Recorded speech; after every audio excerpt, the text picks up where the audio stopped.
Buenas tardes, ¿cómo están? ¿Qué tal? Soy la arquitecta Jimena Amarilla y les voy a estar acompañando, así como estuvimos en la última clase también, acompañándoles eh, en este curso de dibujo arquitectónico 3. Eh, Creería que ahí están viendo la pantalla, así como les decía, estamos entonces en la clase 10 del curso de dibujo arquitectónico 3, acompañándole a la arquitecta Lidia Encina, que es la dueña de esta cátedra, la profe encargada de la cátedra, y le estaré acompañando hasta la clase de hoy en el contexto de mis prácticas de didáctica universitaria. Eh, Así como un ratito voy a dejar de compartir la cámara ahí, ok. Así como estuvimos viendo la última clase que estuvimos juntos, vamos a continuar con la unidad 3 de sombras. Esta clase estaba programada para el miércoles pasado, pero por los motivos que ustedes ya conocen, la clase no se pudo dar y la pasamos para este miércoles 3 de junio. Tenemos entonces nuestra clase 10, donde continuamos con la unidad 3 de sombras y vamos a primero repasar un poco lo que ya habíamos visto para contextualizarnos, y vamos a desarrollar contenido nuevo relacionado a sombra en conjuntos arquitectónicos sencillos o en conjuntos volumétricos. Una pequeña introducción o una anticipación a la sombra de conjuntos arquitectónicos. ¿Cómo nos vamos a organizar con eso? Bueno, ahora les está llegando el material correspondiente a la clase eh, entre las 5 y las 5 y 10 de la tarde de hoy miércoles 3 de junio.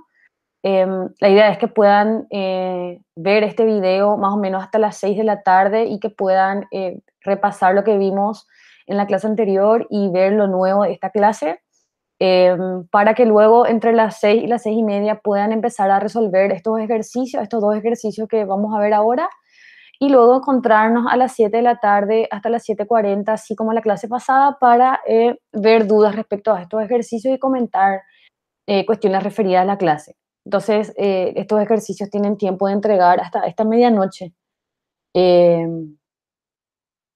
estos dos ejercicios. Bueno, entonces empezamos con este repaso. Siempre es importante recordar los aspectos teóricos o el marco teórico en el que nos movemos, a pesar de ser una materia práctica.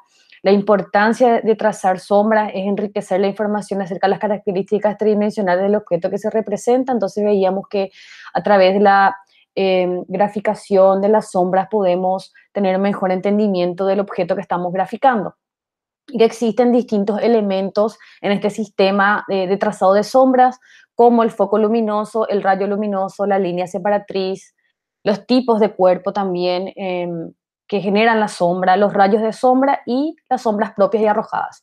Estas son las sombras que nosotros vamos identificando. Por un lado, las sombras que se dan sobre el cuerpo mismo, que son las sombras propias, y las sombras arrojadas, que es la sombra que ese objeto arroja sobre otro objeto, el piso, la pared u otros volúmenes, que es lo que estuvimos ya viendo en estas últimas clases. Y es siempre importante recordar los convenios de sombras que tienen que ver con acuerdos que se dan en el dibujo, en la graficación de las sombras, ¿verdad? En los planos en planta tenemos entonces que las sombras preceden el extremo inferior izquierdo del dibujo en un ángulo de 45 grados, y cuando estamos hablando de alzados vienen del extremo superior izquierdo en un ángulo también de 45, ¿verdad? Como podemos ver acá. Quiero repasar también con ustedes estos ejercicios que quedaron de la clase anterior.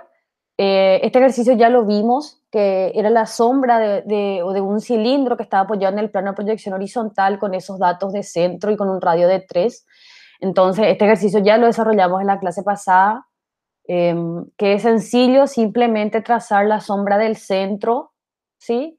Y luego los rayos de luz vienen tangente a la base de esta manera. Y respecto a la sombra propia, acá esta es la cara que vemos o parte de las caras que vemos en sombra.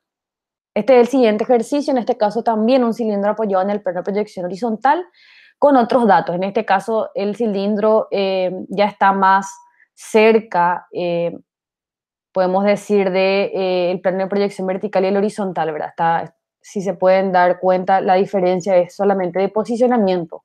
El ejercicio es el mismo. Entonces representamos estos datos y lo resolvemos de la misma manera hallando la sombra del centro, ¿sí? Y los rayos de sombra que vienen tangente a la base en la proyección horizontal. ¿Por qué? Porque el cilindro está apoyado en el plano de proyección horizontal, por lo tanto la sombra se da sí o sí de esta manera.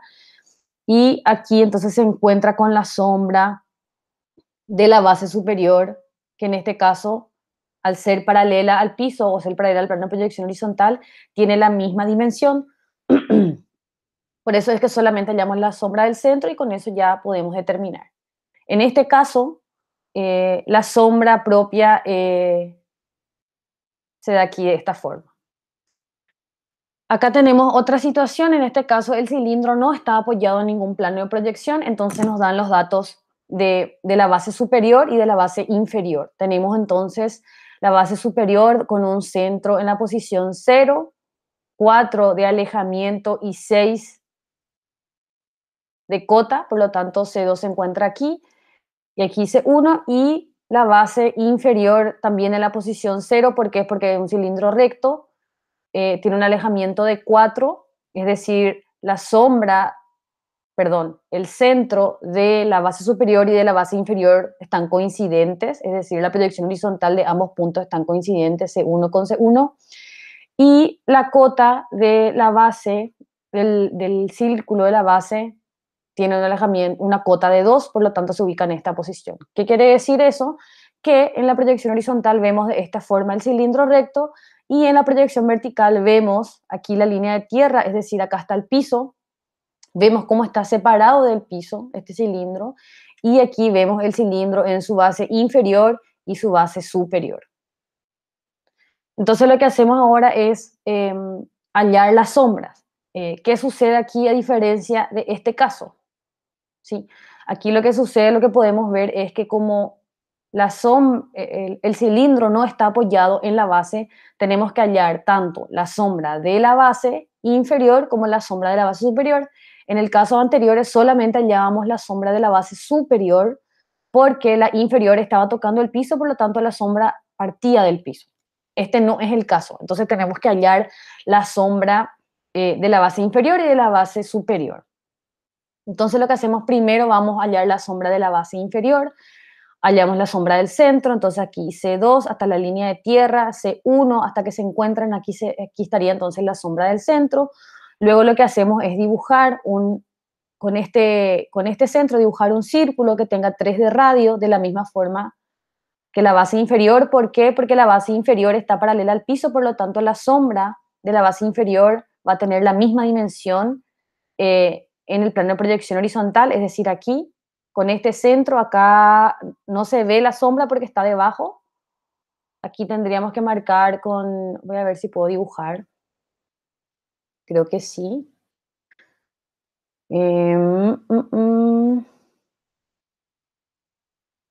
Vamos a ver. Lo que pasa es que estos son líneas rectas, entonces no va a funcionar. Pero si este es el centro de nuestro cilindro, quiere decir que la sombra viene haciendo entonces aquí, más o menos. Esta es la sombra de la base, obviamente esto es un círculo perfecto, por favor háganlo bien, tienen las herramientas de esta manera y luego continúa, ¿sí? El cilindro hasta cierto punto, es decir, la circunferencia de la sombra hasta cierto punto que es este punto y a partir de ahí entonces lo que hay que hacer es graficar esta, que es una recta vertical, ¿sí? La sombra de la recta vertical y luego ya juntar con la sombra de la base superior. De este lado vemos también cómo la sombra de la base inferior llega hasta cierto punto y a partir de ahí ya la sombra de la recta vertical. Y luego lo que hay que hacer es hallar la sombra de la base superior y aquí podemos ver los números, esos que se ven ahí son de la base superior. Entonces lo que hacemos es determinar la sombra de estos distintos puntos que en el horizontal se encuentran aquí y en el vertical se encuentran aquí. Y en este caso la sombra no va a tener la sombra de la base superior no va a tener la forma igual que el círculo, sin embargo aquí se convierte en una parábola como pueden ver, por lo tanto la sombra del punto 0 se encuentra aquí, la sombra del punto 1, la sombra del punto 2, del punto 3, del punto 4, del punto 5, del punto 6, del punto 7 y la sombra del punto 8 que hay que hallar tanto en el vertical como en el horizontal para poder determinar esta dirección. Entonces tenemos que la sombra de este cilindro que está flotando en el aire se ve por una parte la sombra en el plano de proyección horizontal, donde vemos la sombra de la base inferior, luego vemos la sombra del cuerpo del cilindro, hasta que llegamos al plano de proyección vertical y allí la sombra de la base superior se convierte en una parábola que se ve hasta aquí nomás, ¿sí? Después en línea de puntos, y se representa entonces la sombra arrojada de este cilindro de esta forma, y en el plano de proyección vertical la sombra propia se ve aquí de esta manera. La diferencia entonces, como podemos ver, a ver, la diferencia entonces es que estos dos cilindros de ejercicios anteriores están apoyados en el suelo, y en este caso vemos un cilindro que no está apoyado, por lo tanto la sombra se representa de esta manera. En este caso, el ejercicio 4, un ejercicio que también vimos la clase pasada, es un cilindro que está apoyado en el plano de proyección vertical. Por lo tanto, se da de esta manera: al estar apoyado en el plano de proyección vertical, la sombra nace desde la tangente, ¿sí? Aquí en el vertical, opuesto a esto, ¿sí? Porque en este caso el cilindro está apoyado en el horizontal y en este caso está apoyado en el vertical. Entonces aquí viene, y en este caso la sombra de esta base, que es la que está aquí, que se ve aquí en el horizontal y aquí en el vertical, una parte va a tener un círculo bien y luego eso se va a transformar en una parábola. Entonces vemos cómo la sombra arrojada viene aquí de la tangente hasta que llega a la línea de tierra, y ahí esto falta aquí completar, voy a completar.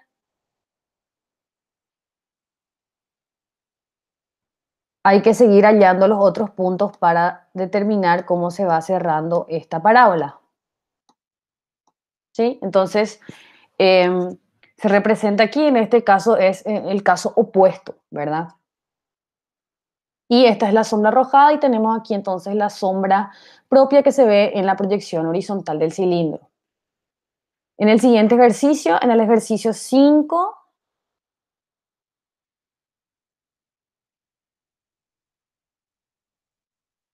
aquí en el ejercicio 5 tenemos entonces un cono que está apoyado en el plano de proyección horizontal. En este caso, la diferencia con el cilindro es que todas las generatrices del cuerpo del volumen concurren a un punto que es el vértice, por lo tanto en el plano de proyección vertical los vemos así, en el plano de proyección horizontal lo vemos así, vemos la base que es circular y el vértice en el centro coincidente con el centro de la base.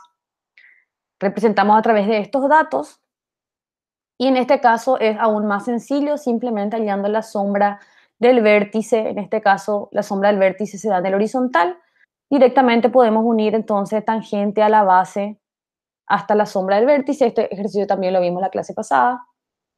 En este caso es también un cilindro apoyado en el plano de proyección horizontal, pero una parte de la sombra se da en el plano de proyección vertical. Entonces ustedes saben ya que la solución es hallar ambas sombras del vértice, la sombra del vértice en el horizontal y la sombra del vértice en el vertical. ¿Por qué? Porque la sombra que viene tangente a la base, ¿sí?, tiene que tener la dirección para que se una con la sombra en el horizontal hasta la línea de tierra, y a partir de allí cambiar de dirección para unir con la sombra del vértice en el vertical. No se pueden unir directamente. Tenemos entonces aquí la sombra arrojada, la sombra propia podemos ver en el vertical de esta forma y en el horizontal de esta manera. ¿Sí? ¿Por qué? Porque los rayos de luz, recuerden, vienen desde el extremo inferior izquierdo a 45 y del extremo superior izquierdo también en el vertical a 45 grados, por lo tanto se da la sombra arrojada de esta forma y la sombra propia de esta forma. Y finalmente, el último ejercicio, tenemos un cilindro, en este caso apoyado en el plano de proyección vertical, y la sombra se da una parte de ella en el vertical y otra en el horizontal. La misma cosa, ¿verdad? Tenemos entonces una base circular y tenemos un vértice.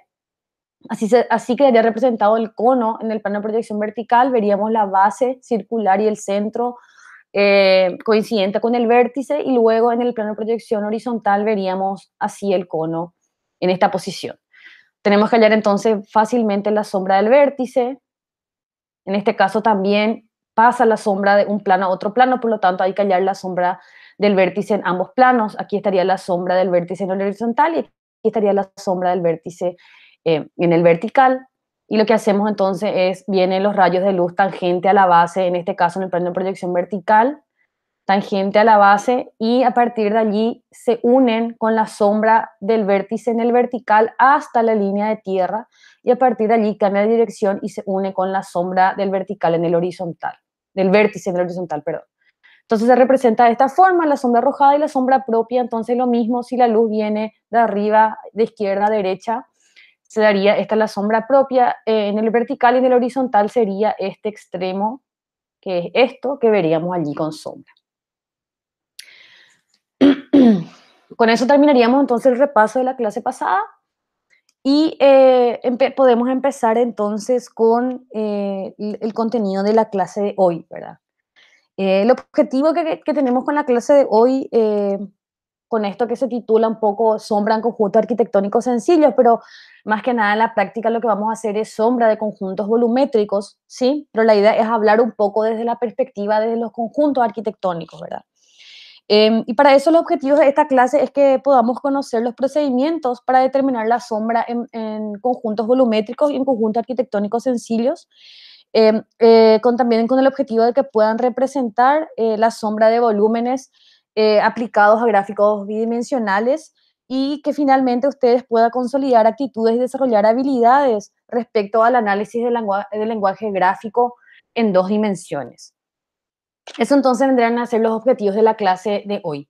Como les decía entonces, siempre viene un poco esta pregunta, o ahora más que nunca con los tiempos que corren, que ya no se dibuja a mano, ¿verdad? Que se dibuja a computadora. ¿Para qué damos esto, verdad? ¿Para qué seguimos dando sombra a mano, verdad? Finalmente lo que siempre conversamos con el grupo de representación es que viene un poco de esta idea también de desarrollar las habilidades del cerebro. Nosotros entendemos que obviamente ustedes ya no desarrollan los proyectos arquitectónicos a mano como era antes, donde tenía que dibujarse todo línea por línea, y que la sombra también, ¿verdad? Ahora yo creo que en tercer curso es a mano el taller, pero luego ya va a ser a computadora, y en la vida profesional es a computadora. Existen programas que calculan la sombra, la inclinación, sin que haya necesidad de hacer la mano, ¿verdad? Pero lo que queremos lograr con el desarrollo de estos contenidos es la capacidad del cerebro de poder imaginarse o poder dimensionar cómo se va a dar el juego de luz y sombra al interior de un proyecto, ¿verdad? Y finalmente aquí tenemos ejemplos de plantas, pero nosotros sabemos que esto se va a dar generalmente a máquina. Probablemente esto les sirva para su taller de este año, pero después ya no lo usarán porque el programa les solucionará el problema. Pero igual, de todas formas, para taller de tercero van a tener que hacer esto y determinar un poco las sombras de sus conjuntos arquitectónicos, y a través de estas sombras expresar las bondades o las características de sus proyectos de taller. Entonces aquí tenemos ejemplos de plantas, de objetos arquitectónicos donde podemos ver sus distintas características a través de la sombra. Podemos ver entonces en este ejemplo que tenemos dos volúmenes, dos objetos que están unidos por un conector horizontal, y podemos ver que este conector horizontal, por ejemplo, quiere decir que está cerrado, por eso tiene esta sombra. No es simplemente un techo. Tal vez si esto era solamente un techo y era libre, la sombra no se daría de esta forma, ¿verdad? Entonces así podemos ir identificando distintas situaciones que suceden. Aquí en el otro ejemplo podemos ver entonces aquí a través de la sombra que esto es una pared que tiene cierta altura, que este es un objeto que está más elevado. Ven aquí la sombra, se puede ver que está elevado, y que estos objetos que vemos aquí son columnas, ¿sí? Entonces podemos ver así la sombra, a través de la sombra, las habilidades de estos espacios. Lo mismo cuando aplicamos estas sombras en fachadas o vistas, ¿verdad? Podemos ver en estos ejemplos las entrantes y salientes, ¿verdad? En el ejemplo de arriba podemos ver a través de las sombras que este espacio, ¿sí? Que está graficado aquí con el ventanal es un hueco, ¿sí? Y que el ventanal está más atrás. Por lo tanto, la sombra del techo se va a dar aquí, como se ve de esta forma, por el ventanal. Lo mismo aquí. Sí, podemos ver entonces cómo esto que está aquí quiere decir que está voladizo, por eso aquí la sombra se da de esta forma. Entonces, a través de la expresión de la sombra en los alzados podemos ver entrantes y salientes. En el ejemplo de abajo la misma situación. A través de la expresión de las sombras podemos ver los vacíos y llenos, las entrantes y salientes. En la planta de arriba, por ejemplo, en el caso de abajo, podemos ver que ese es como una galería, como un espacio abierto, se ven la sombra de las columnas y se ve la sombra de los techos al interior de ese espacio. Lo mismo en el espacio de abajo también. En el segundo piso vemos que hay una pared que separa el centro de los otros espacios, entonces se da de esta forma, a diferencia del de arriba. Abajo vemos que de nuevo son columnas, ¿sí? Entonces quiere decir que existe un espacio aquí intermedio, ¿sí? Antes de llegar a la puerta. Eso nos está diciendo esta planta. Acá en el ejemplo ya esta es la sombra hecha a máquina. Si ustedes simplemente van a tener que configurar sus programas para que le den estos resultados, ¿sí? Pero aquí como se pueden ver claramente las entrantes y salientes de esta fachada a través de la sombra. Entonces podemos ver que estos elementos que vemos aquí están eh, más adelante en relación a la pared del garage y del acceso, por ejemplo, ¿verdad? O que esto que vemos aquí, este rectángulo que vemos aquí, había sido un murito que hace esta sombra. Entonces, a través de esa...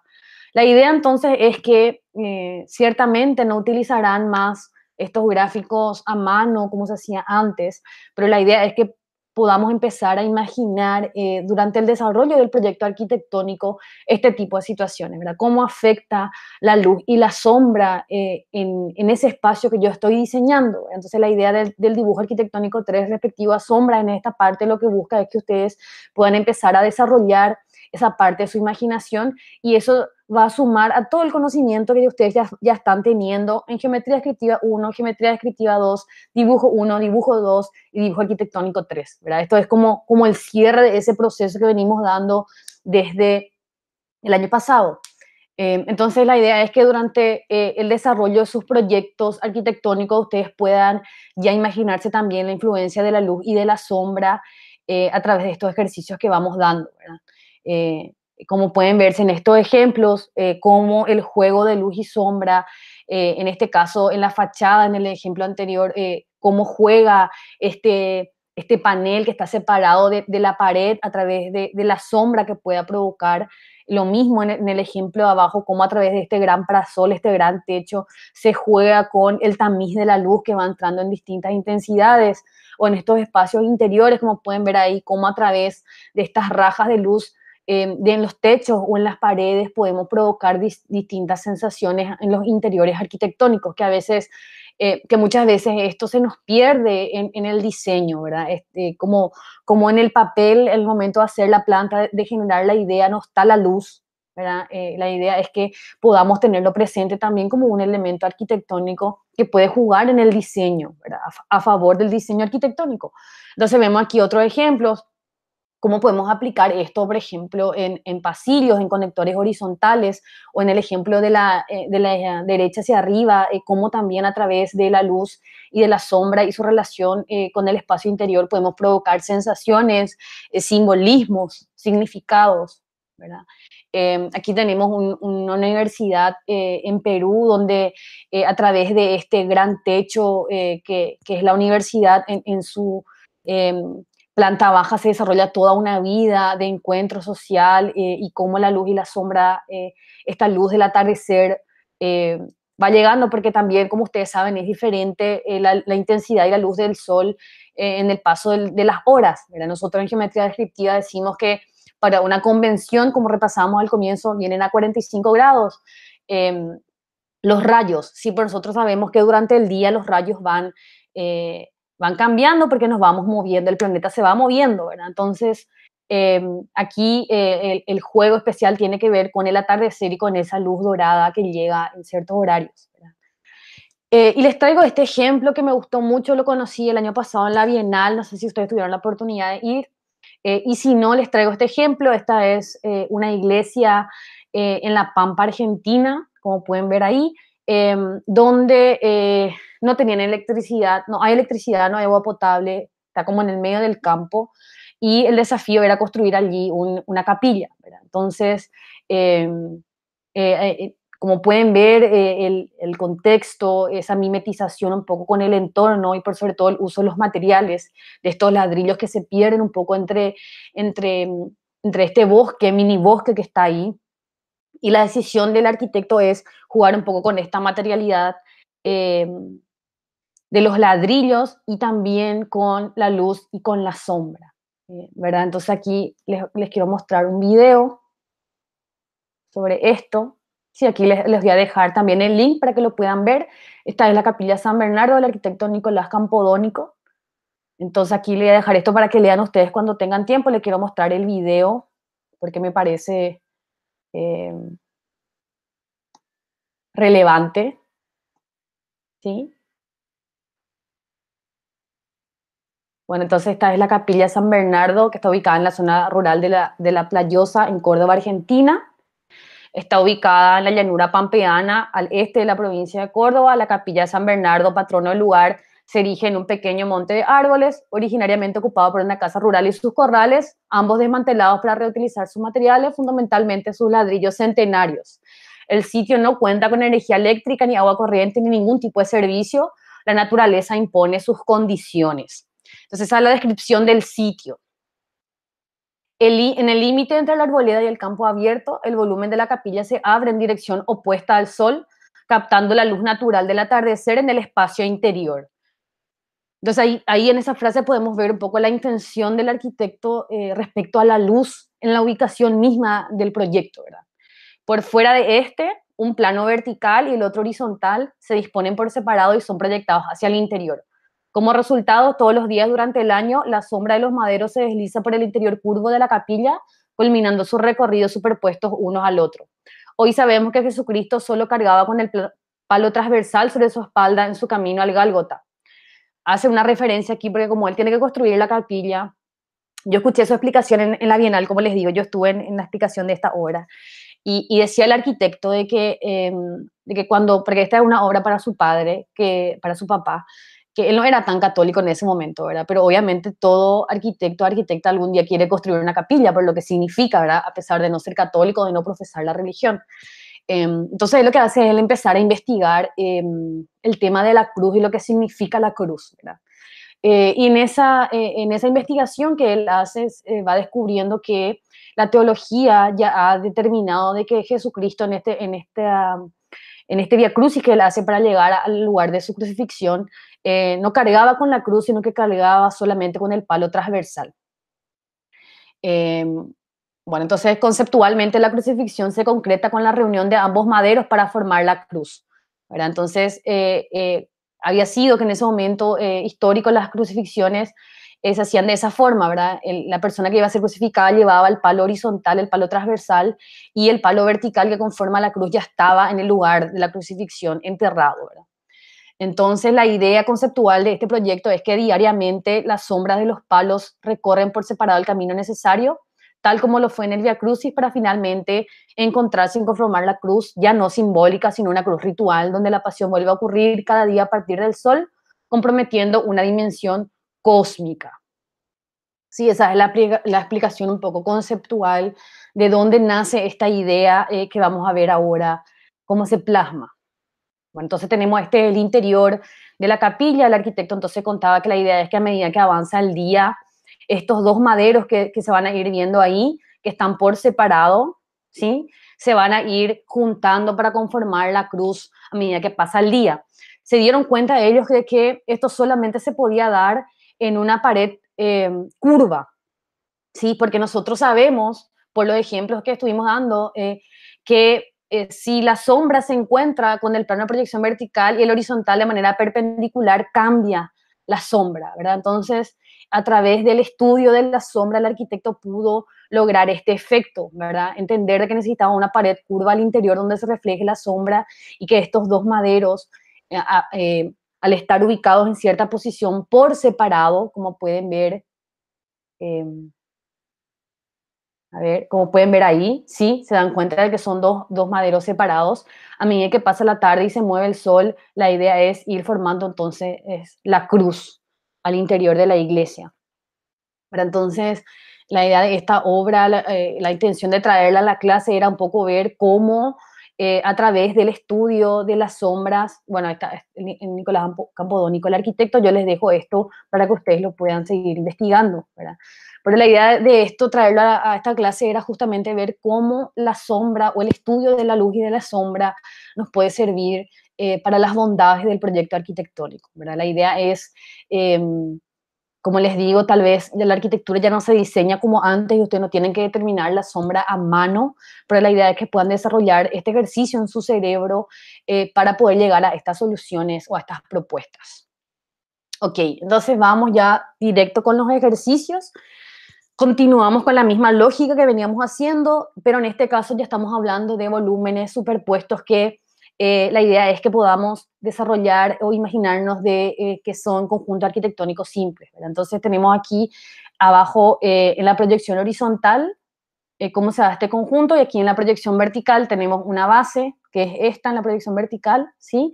Tenemos volúmenes, este que está más adelante, que en el horizontal es este visto de arriba, ¿sí?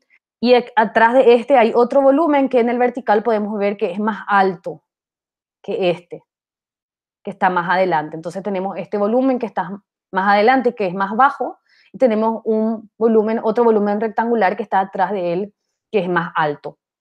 Luego tenemos una pared en el fondo, aquí se puede ver en el horizontal, en el vertical aquí la pared del fondo, y luego tenemos un techo que tiene esta forma en el horizontal y que podemos ver así en el vertical, con una parte que está más adelante, que es esta, y una parte que está más atrás. Y luego aquí vacío. Entonces lo que tenemos que hacer es determinar la sombra de este conjunto en esta pared del fondo y aquí en el suelo también cómo se da. Entonces ustedes lo que pueden hacer es tomar, yo les mandé, está disponible este PDF para que lo puedan imprimir y hacer sobre él la sombra, y si no tienen cómo imprimir, pueden calcar de su computadora estas dimensiones que están aquí, o en todo caso hacer una aproximación tomando estas referencias de visuales, ¿verdad? Entonces tenemos aquí el plano de proyección vertical y aquí en el horizontal cumplimos lo mismo y vemos entonces cómo vienen los rayos de luz en la planta del extremo inferior izquierdo hacia arriba a 45 y en la vista o en los alzados en la proyección vertical desde el extremo superior izquierdo a 45 también, ¿verdad? Entonces lo que tenemos que hacer ahora es determinar las líneas separatrices, ¿sí? Que van a ir arrojando sombra estos dos volúmenes, este que es más bajo, este que es más alto, este que está más adelante y este que está más atrás, van a arrojar aquí su sombra, ¿sí? Sobre esta plataforma. También estos van a arrojar su sombra sobre esta pared aquí atrás y este techo va a arrojar su sombra sobre esta pared de atrás y este techo también va a arrojar su sombra aquí sobre la plataforma. Acá tenemos otro ejercicio similar, solamente que en otras posiciones. En este caso tenemos, este es el horizontal, este es el vertical. Tenemos aquí una plataforma, ¿sí? Que se ve así en el vertical, acá en el horizontal, y tenemos un volumen que está al fondo de esta plataforma, que en el horizontal de arriba en planta se ve así, que tiene esta forma. En el vertical ese volumen se ve de esta forma así, ¿sí? Tiene una entrante acá entonces, estos volúmenes, y esto está cubierto por un techo, que podemos ver aquí su proyección, y en el vertical se ve acá entonces esta parte que está más adelantada del techo y esta segunda parte aquí. ¿Qué quiere decir entonces? Que tenemos que hallar la sombra de este techo que va a estar arrojado sobre esta plataforma y también la sombra de este techo que se va a arrojar sobre estos volúmenes que están acá. También la sombra de este volumen sobre sí mismo, ¿verdad? Entonces este volumen también va a tener sombra aquí, y este también va a arrojar sombra acá. Entonces, la idea es que puedan determinar la sombra de estos dos conjuntos volumétricos, siguiendo la misma lógica que veníamos viendo. Siguiendo entonces con la programación, nos encontraremos entonces a las 7 para poder aclarar dudas que hayan respecto a esto. Tienen tiempo entonces hasta esta medianoche para entregar estos ejercicios, estos dos, donde los indicadores de evaluación serán entregar el trabajo en tiempo y forma, resolver correctamente los ejercicios y desarrollar y terminar los ejercicios del trabajo con orden, exactitud y pulcritud. Así que eso es todo por ahora. Nos encontraremos entonces a las 7 de la tarde para continuar con las dudas o consultas que puedan haber.